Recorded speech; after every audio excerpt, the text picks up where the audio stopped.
Okay, guys, so we're going to continue with the history of the atom and look at the next scientist, who was Bohr. And Bohr's model, if we look back to what Rutherford thought the atom looked like, these models are very similar. So Bohr still believed that there was a nucleus and that the nucleus was positive, and that there were electrons orbiting around the nucleus, and that in between all of the electrons and the nucleus was empty space. He definitely believed that. But he didn't believe that the electrons were located in random positions.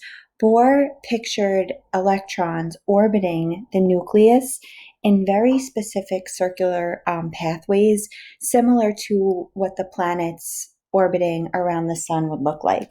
So Bohr's model is actually referred to as the planetary model, because that's what it kind of looks like. Okay, so let's write down a definition for how Bohr's model differs from Rutherford, how he contributed to the change. So he said that the electrons orbit in specific electron shells. So electron shells are referring to those circles. Those are the pathways that are taken. And you can either see it written as electron shells, or you're going to start seeing principal energy levels used a lot. And they mean the same thing. And where the electrons are, whether they're closer or further away from the nucleus, is based on how much energy they have.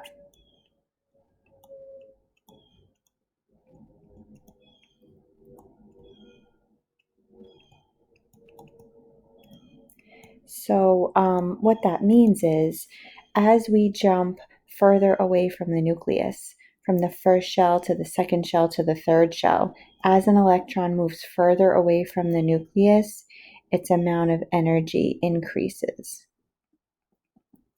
So an electron in the third energy level has more energy than the electron in the first or second energy level or electron shell.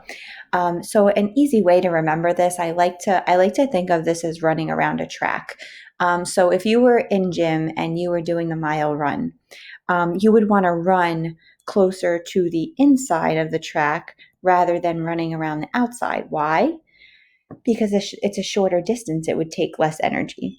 Okay, so you don't have to think of it that way. That's just an easy way for me to kind of make sense of it. The further it is away from the nucleus, really the reason why it has more energy. The nucleus has a positive charge, and the electrons are negative. So the closer they are to the nucleus, the more tightly they're held onto, and the less likely they are able to leave and go be with something else. Okay, so that's just something that's important.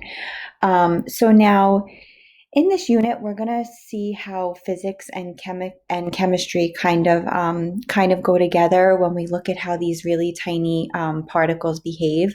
So energy, specifically light, is thought to be a wave, but scientists discovered that sometimes light or sometimes waves kind of behave like particles instead. They also noticed that matter, especially really small particles, sometimes behave sometimes behave like waves, even though they are particles. So they kind of like was like a fuzzy line there between the two, where we originally thought, okay, energy always moves like a wave and matter always moves like particles and behaves like particles. Sometimes there were things in both categories that kind of switched over. And we're going to look at that a little bit now. So first we're going to talk about why we did think that light was a wave. So first of all, when we talk about light, we're talking about the visible part of the electromagnetic spectrum. So there are other types of radiation that we can't see, like X-rays and UV rays and gamma rays. But if we call it light, it's because its wavelength is in that visible region, and then we can see colors, red to violet. So electromagnetic radiation carries energy through space. So it's radiant, it moves.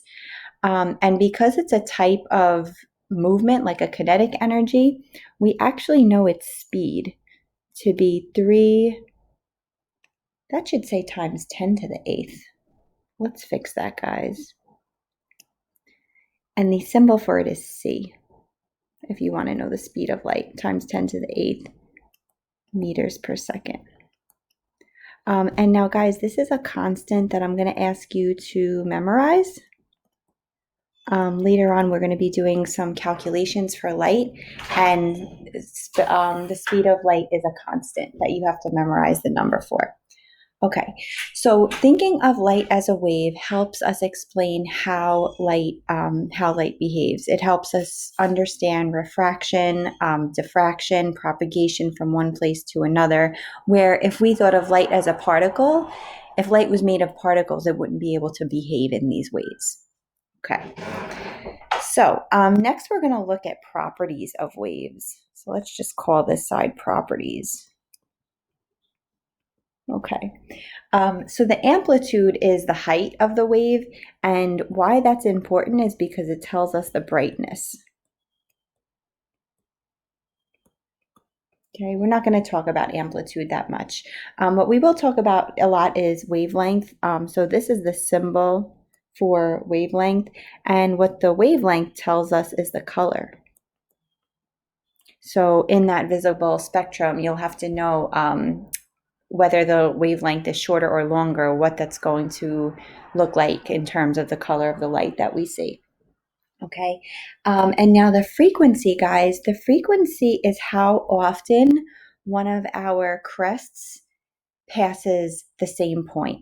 So it's like it refers to how close those hills are to each other. The closer they are together, the more frequently one of them is going to pass the same spot. The further they are apart, the less frequently that crest is going to pass the same spot. So the symbol for frequency, of course, we have to have 2 to make it confusing. You can write frequency in an equation as F or as V. And the units are either in hertz or seconds to the -1 per second. Okay, so whether it's hertz or seconds to the -1 power, the number is the same. So as far as conversions go, if you're given hertz or seconds to the -1, you can just change the units to the other one if you want to. They're interchangeable, so that's good. Oops, I'm drawing on my paper. Hold on a second. All right, so guys, this gives us a better picture of frequency. So when I talk about how many hills are going to pass a certain point at a given time. So if I look at this picture here, this wavelength is a lot shorter than this wavelength. So the shorter the wavelength is, the higher the frequency. So they have an inverse relationship, and we'll write that down here.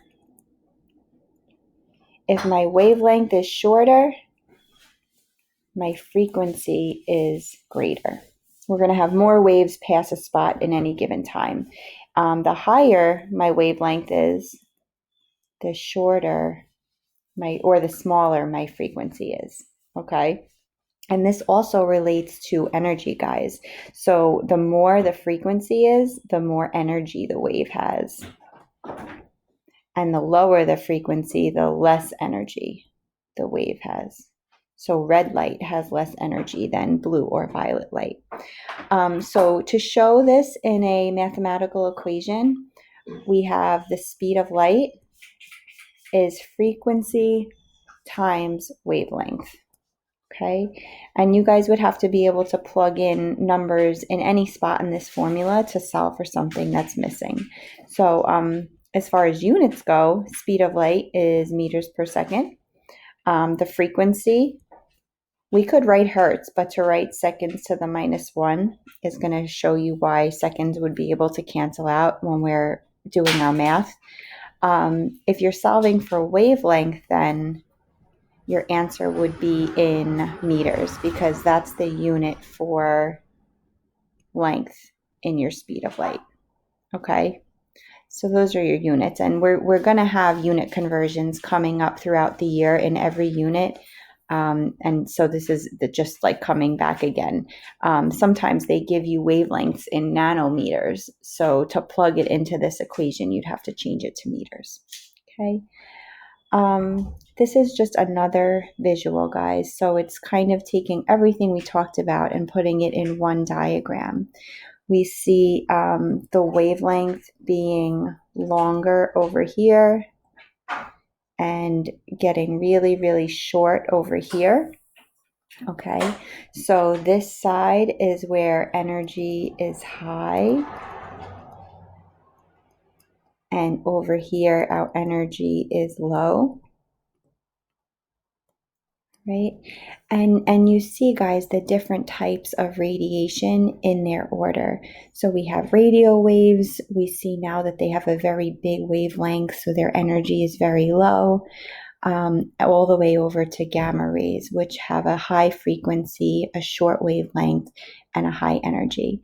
And again, this visible light is the only type of radiation that we can actually see. Okay, we have red. I don't know if you guys want to write this in your note packet, since your note packet is in black and white, and all the way over to purple. And guys, like I told you, so because these measurements, because these distances are so small, they're usually reported in nanometers.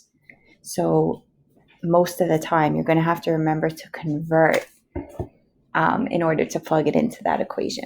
So something we'll talk about. It's important that you know that this needs to be memorized. I don't want you to freak out. That's not a Z. I don't want you to freak out. You don't have to memorize any numbers. You don't have to know that like purple is 400 nanometers and red is 750.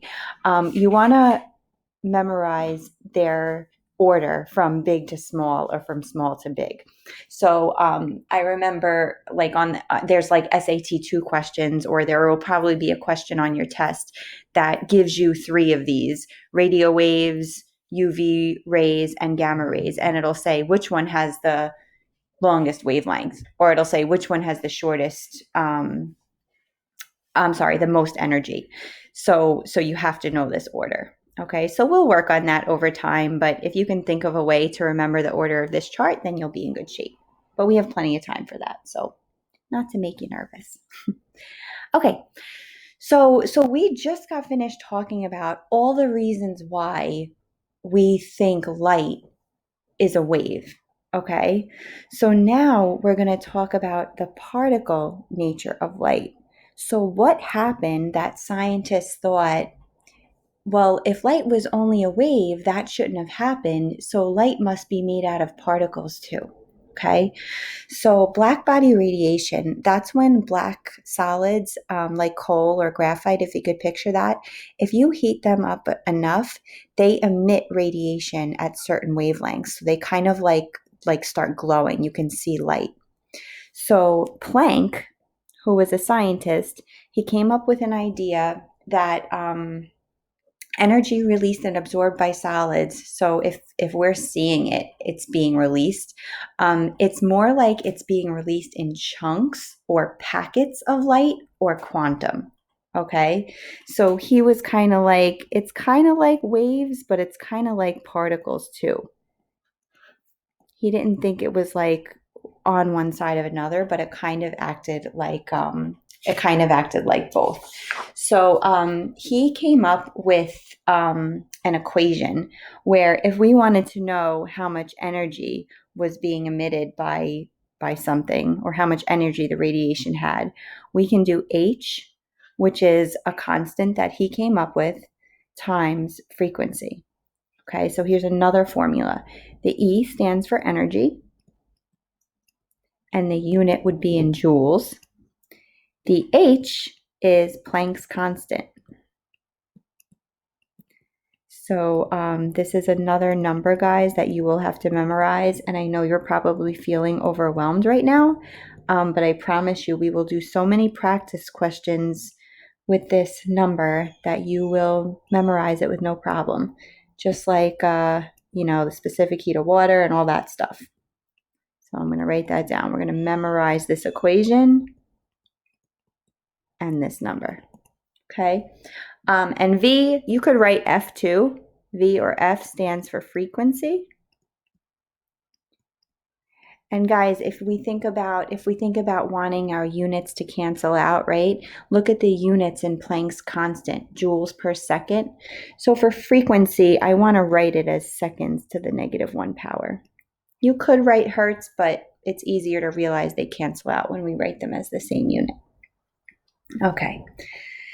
So, as usual in science, the first scientist that thinks of an idea gets no credit for it. The world almost thinks they're kind of crazy because they don't really have proof at the time to back up what they're saying.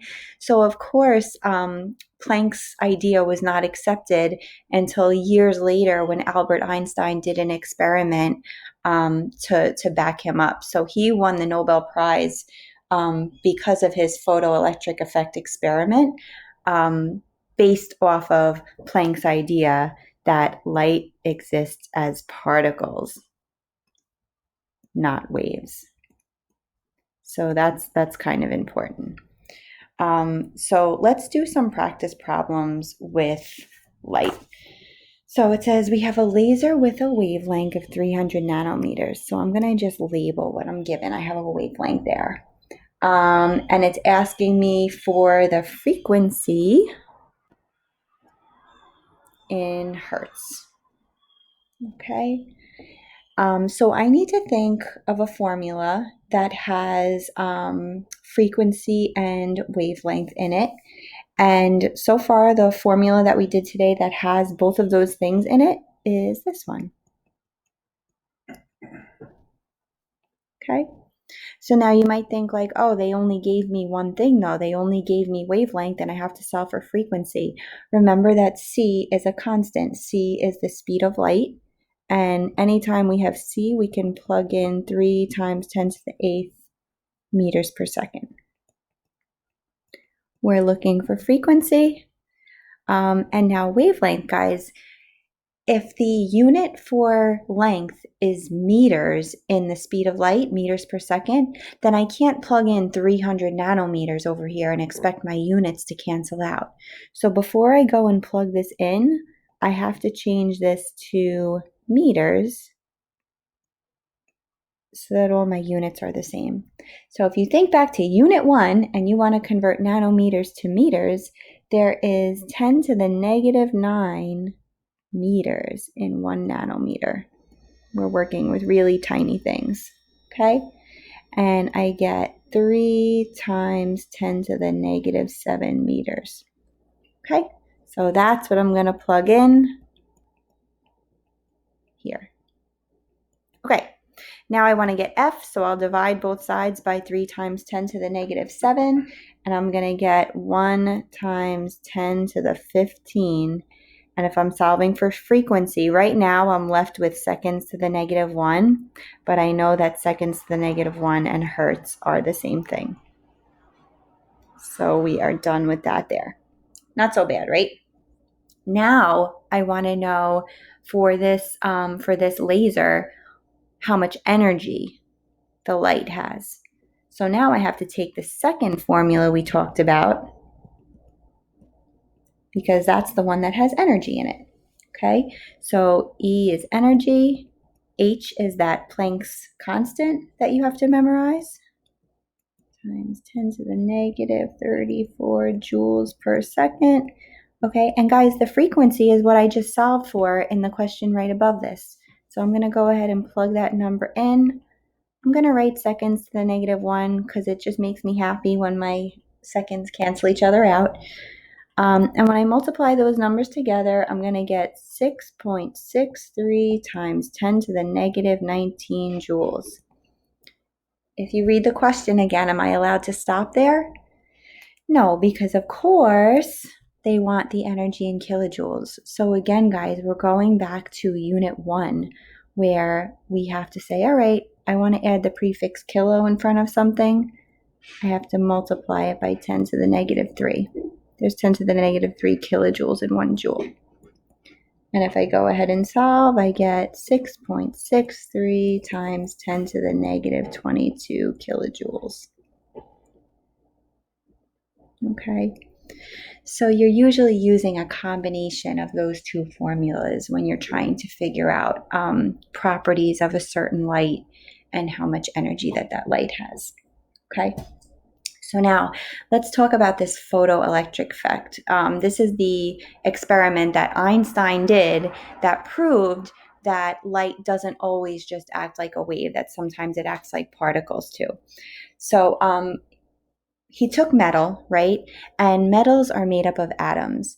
So we already know that atoms are made up of a nucleus with electrons rotating around the nucleus, right? So it makes sense to say that metals have electrons in them because all matter contains electrons. Okay. So what he did was he took light and he shot light. Photons are packets of light. He took light and he shot it at the metal, and sometimes the metal made some of the electrons bounce off. Like it's almost like two particles colliding. The light particles hit the metal so hard that they hit into these electrons and made the electrons fly away or fly out of the metal. Okay. So first we looked at brightness, which is the intensity of the light.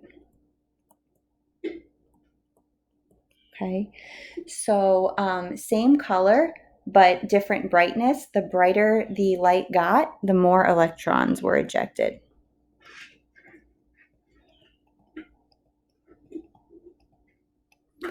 Then he looked at frequency. Okay, and frequency is directly related to how much energy the light had. So when the metal was hit with light that had a higher frequency or a higher energy, let's write that there so that we remember they're the same. He noticed that the electrons that were emitted had more energy.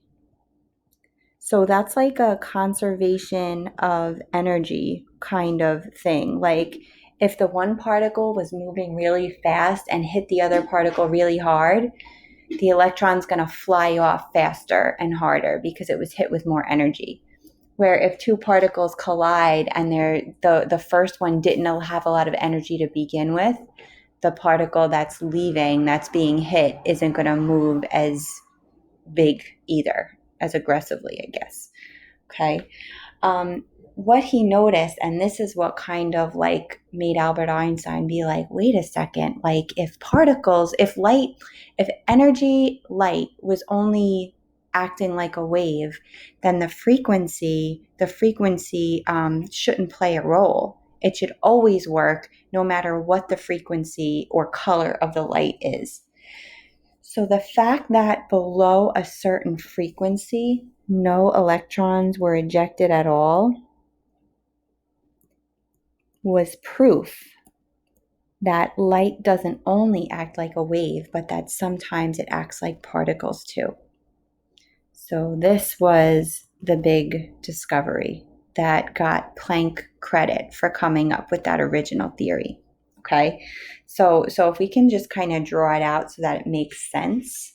Okay, so I have red light, which is a low frequency. It's low energy. If we think about red light, the waves look like this. Long wavelengths, low energy, low frequency.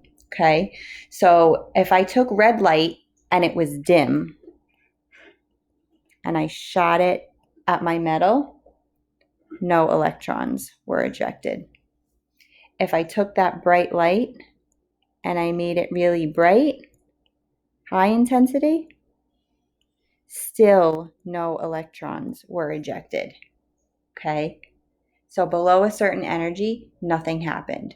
Violet light has a high frequency, so high energy, and the waves would look like this, close together. Okay, so no matter what the intensity of the violet light was, it always knocked electrons out of the metal. But the brighter it was, the more it knocked out. So for every photon of light that was shot in, that's how many electrons it was able to knock out.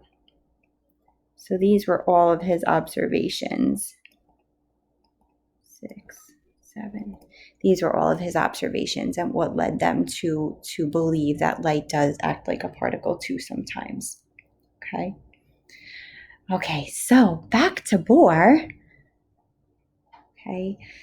So Bohr took this idea and he used it to explain where the electrons were located outside the nucleus of the atom. So he said, okay, the closer to the nucleus they are, the less energy that they have, and the further we move away, the energy increases.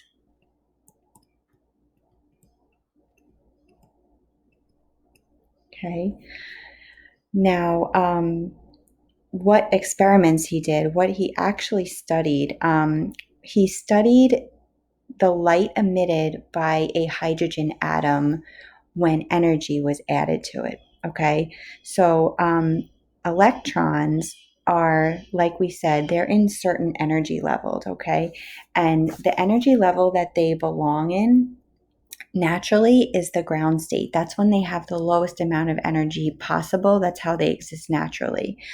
So let's, even though you guys are not allowed to use the chemistry reference tables for like this class, I want to show you what this means on the periodic table. So if you have yours, the paper copy, you can look at it, but I'm also going to just pull this one up for you.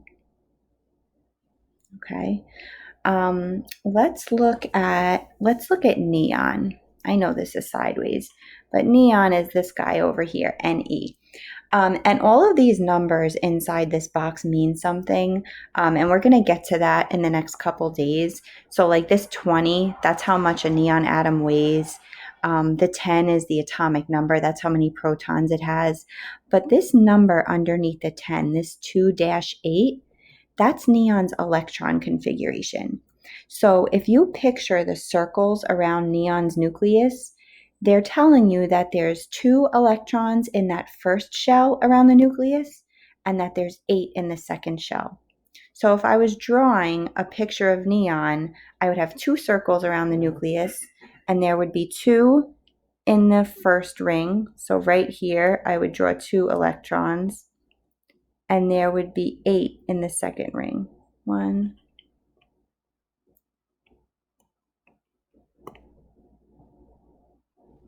1, 2, 3, 4, 5, 6, 7, 8.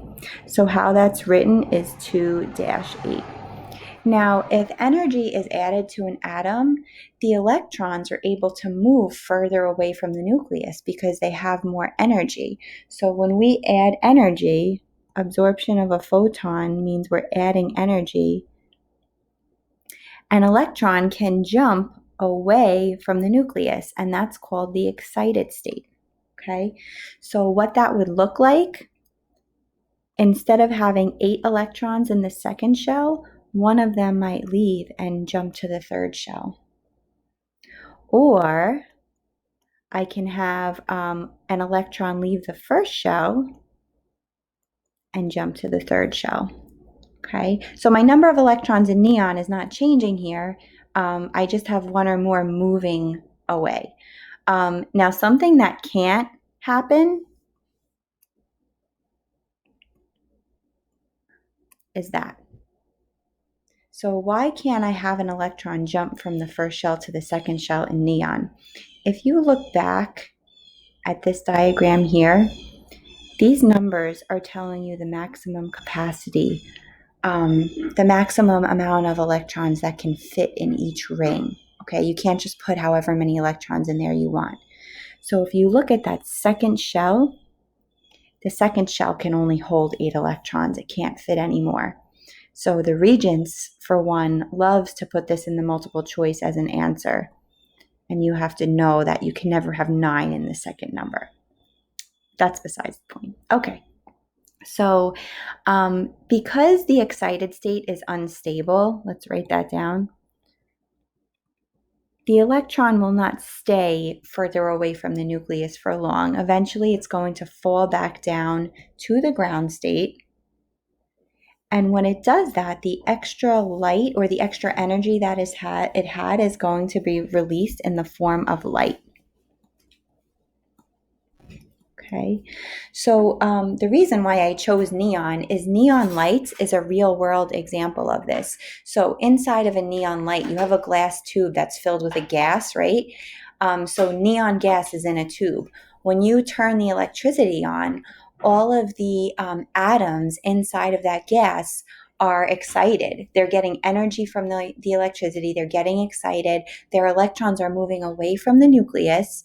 And as they fall back down, we see light. And we see it literally in the form of neon lights. Neon itself is orange. If you see neon lights that are a different color, that's because there's just a different gas in there. Maybe argon, maybe xenon. They all make different colors. Where else do you see this? Fireworks. Okay, so when you light a firework, you're giving energy to the atoms or the ions that make up the explosive chemicals inside the fireworks. Once they get enough energy, they have their electrons move into the excited state. When they fall back down to the ground state, we see those beautiful colors. Okay, so that's something pretty cool. So Bohr specifically studied hydrogen, and he called this the Balmer series. And the Balmer series are the spectral lines for hydrogen. Okay, so you guys are probably like, what are you talking about? You're saying light. So if we had hydrogen gas in a glass tube and we turned it on, we would see almost like a white or a light pink color. So if you see neon lights that are white or light pink, they probably have hydrogen on the inside. Now, if we take that light and we shine it through a prism, if we bend that light, it's going to break up into different wavelengths, okay? So for hydrogen only has one electron, but that one electron, when it's excited, can move into any one of these electron levels. It jumps further away from the nucleus, from the first shell to the third, to the fourth, to the fifth, to the sixth. When it falls back down to the ground state, it lets go of a very specific amount of energy. Okay? And those different wavelengths represent different colors. So we literally see different colors. And all of these wavelengths are in the visible light spectrum, which is why we can see them. Now, I hope you're noticing, like, you're thinking, electron shell number 2 is not the ground state. What are you talking about? So the electrons will go back to the first energy level, but that's such a huge jump. And the amount of energy released is so tremendous that it's actually UV light, and we can't see that jump. We can only see them jump down into back to the second shell, even though hydrogen's valence electron is in the first one. Okay, so these very 4 specific colors are produced, and what it's going to look like is this. These are the spectral lines for hydrogen. When we add energy to hydrogen and the electrons get excited and then fall back to the ground state, we always see these 4 colors.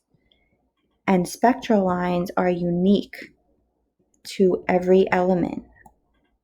They're kind of like the element's fingerprint. So we can use these spectral lines to identify things. Okay? So this is just the continuous spectrum. This is all of the colors in the visible range. These are the ones that specifically hydrogen atoms would let go of. Okay, so how are you guys going to see this on the reagents? Unfortunately, the reagents is not printed in color, so you're going to see something that looks like this. They're going to give you spectral lines that are known. So we just said all elements have their own unique set of spectral lines. Then they're going to give you a mixture. and they're going to say, okay, which of these elements, of these 4 elements, make up this mixture? So all you want to do is match up the lines. See how these 2 lines in the mixture came from element X? So if all of elements X lines are in this mixture, we need to check. Then I can say, okay, element X is in the mixture. That's one of them. Now, there are some other lines that I didn't figure out yet. So I have this one here. That one came from element A. But before I say that element A is in the mixture, I have to make sure that all of the lines in element A are in the mixture. And yes, they are. So which 2 elements make up this mixture? Element A and element X. Okay, so guys, this was a lot today. We're going to spend a lot of time really talking about all of this. Please come to class tomorrow or next time I see you with any questions that you have.